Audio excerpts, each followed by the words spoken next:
আর পিছনে ফেরার জায়গা নেই।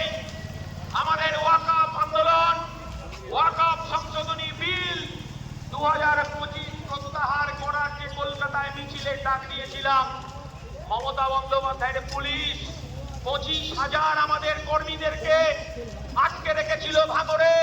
তারপরেও কলকাতায় লাখো লাখো মানুষের মিছিল।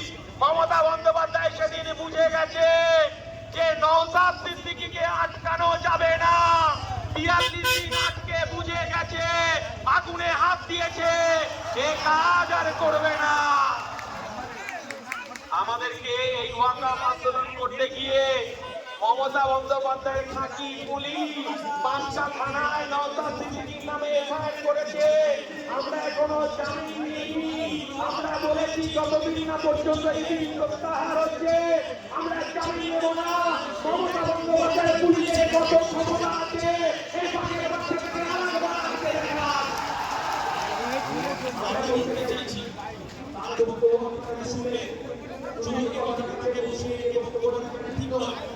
আমি চুরিকে কথা বলবো যে আপনারা জানেন 2019 সালের নির্বাচন এই বিজেপি কি বিজেপি হয়েছিল 2014 সালে। আপনারা জানেন কি বলেছিল, বলেছিল যে বছরে 2 কোটি বেকারের চাকরি হবে।